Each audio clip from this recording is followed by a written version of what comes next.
ప్రజలకు మెరుగైన సేవలు అందించడంలో ఇలాంటి అలసత్వం వహించరాదని కాకినాడ నగరపాలక సంస్థ కమిషనర్ ఎన్వివి సత్యనారాయణ సచివాలయ ఉద్యోగులకు స్పష్టం చేశారు. మంగళవారం నగరపాలక సంస్థ కార్యాలయంలోని సమావేశ మందిరం నుండి నగరంలోని అన్ని సచివాలయాల సిబ్బందితో వీడియో కాన్ఫరెన్స్ నిర్వహించి పలు కీలక అంశాలపై సమీక్షించారు. ఈ సందర్భంగా కమిషనర్ మాట్లాడుతూ సచివాలయ ఉద్యోగులు పరస్పర సమన్వయంతో పనిచేస్తూ ప్రజలకు అందుబాటులో ఉండాలని సూచించారు. ప్రతిరోజు క్షేత్రస్థాయిలో పర్యటించి పారిశుద్ధ్య నిర్వహణ, త్రాగునీటి సరఫరా, వీధి దీపాల నిర్వహణ వంటి ప్రాథమిక సౌకర్యాలపై ప్రత్యేక దృష్టి సారించాలని తెలిపారు. ప్రజల నుండి అందుతున్న అర్జీలపై బాధ్యతతో వ్యవహరించి వాటి పరిష్కారానికి సమయపాలనతో చర్యలు తీసుకోవాలని ఆదేశించారు. మనమందరం సమిష్టిగా కృషి చేసినప్పుడే కాకినాడను స్వచ్ఛ నగరంగా తీర్చిదిద్దగలం. ప్రతి ఉద్యోగి తన విధులను నిబద్ధతతో నిర్వర్తించాలి అని కమిషనర్ పేర్కొన్నారు. అదనపు కమిషనర్ కెటి సుధాకర్ మాట్లాడుతూ ప్రభుత్వం ప్రతిష్టాత్మకంగా చేపట్టిన కుటుంబ సర్వే కార్యక్రమాన్ని వేగవంతంగా, పారదర్శకంగా నిర్వహించాలని సూచించారు. సర్వే ఖచ్చితంగా జరిగితేనే ప్రభుత్వ సంక్షేమ పథకాలు నిజమైన లబ్ధిదారులకు చేరుతున్నాయని తెలిపారు. డిప్యూటీ కమిషనర్ కె శ్రీనివాస్ మాట్లాడుతూ ఆస్తి పన్ను మరియు కుళాయి పన్ను వసూళ్లను వేగవంతం చేయాలని, పెండింగ్ బకాయిల వసూలు కోసం సంబంధిత ప్రాంతాల్లో సచివాలయ సిబ్బంది సమన్వయంతో కలిసి పనిచేయాలని సూచించారు. అవసరమైతే బృందాలుగా వెళ్లి బకాయిలను వసూలు చేయాలని తెలిపారు. సమావేశంలో health officer doctor Prithvi Charan, EE Kanakarao తదితర అధికారులు పాల్గొన్నారు. వారు కూడా ముందుకు వచ్చారు. వారి కాలనీలో ఉన్న ట్రీస్కి అందంగా ఉండటం కోసం మధ్యలో సేమ్ ఏసీ మరి తద్వారాగా అందంగా ఉండే విధంగా తీర్చిదిద్ది వాళ్ళు కూడా ముందుకు వస్తున్నారు. అదేవిధంగా ఆ కాలనీస్లో ఉన్న మినిమం ఫెసిలిటీస్, లైట్ వెలగకపోవడం కానీ, లేకుంటే చిన్న చిన్న డ్యామేజ్ ఉన్నా కూడా వాటిని కూడా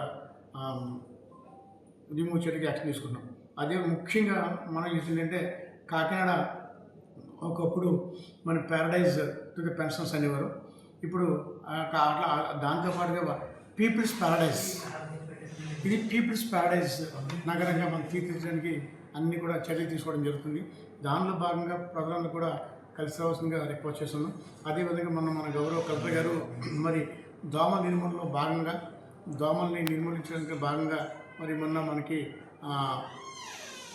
విద్యుత్ నగర్లో, దుర్గా విద్యుత్ నగర్లో మరి శానిటేషన్ మన ఏదైతే బాత్రూమ్ గొట్టాలు ఉంటాయో వాటికి నెట్స్ కూడా కట్టడం జరిగింది. అవి అన్ని ఇండ్లకి కూడా సరఫరా చేసి అన్ని ఇండ్లకు కూడా నెట్స్ కట్టి మాస్కిటోస్ ఫ్రీగా చేయడానికి మనం కూడా చర్య తీసుకున్నాం. అదేవిధంగా ఫ్లెక్స్ని కూడా రిమూవ్ చేయడానికి చర్య తీసుకున్నాం. అండ్ దీంట్లో భాగంగా ముందు మన స్వచ్ఛ సర్వేక్షణలో భాగంగా మనకి హౌస్ ప్లాస్ దగ్గర కొన్ని ఉన్నాయి. అక్కడ కొంచెం ఈ చెత్త పేరుకుపోవడం ఒకటి, 2 ప్లాస్టిక్ వాటర్ బాటిల్స్ దాంట్లో వేయడం వల్ల కొన్ని చోట్ల నీరు వెళ్ళకపోవడం వల్ల నీరు తమాయించేస్తుంది. ఒక పర్సన్ వచ్చేసరికి హైయెస్ట్ అంటే 50 చేశారు పర్ డే. ఒక పర్సన్ వచ్చేసరికి 50 చేయగలిగారు. అట్లాంటిది ఇప్పుడు మీరు 6 సెక్రటరీలు ఉన్నప్పుడు 300 మీరు చేయగలుగుతారు. 300 చేసి పడేస్తే మనకు మ్యాక్సిమం ఒక 1 వీక్లో ఆ పని అయిపోద్ది మనకు. కానీ అది ఎవరు భావించట్లేదు, అది ఎవరు కూడా బాధ్యతగా తీసుకోవట్లేదు.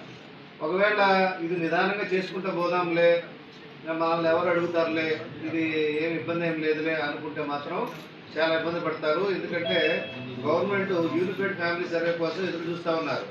మీరు ఈ సర్వే చేస్తే మ్యాక్సిమం గవర్నమెంట్ స్కీమ్స్ అన్నీ కూడా దీని ద్వారానే ఇంప్లిమెంటేషన్ చేయాలనేది ఆలోచనలో ఉన్నారు. కాబట్టి ఇది చాలా ఇంపార్టెంట్ సర్వే. మీరు దీన్ని బాధ్యతగా తీసుకొని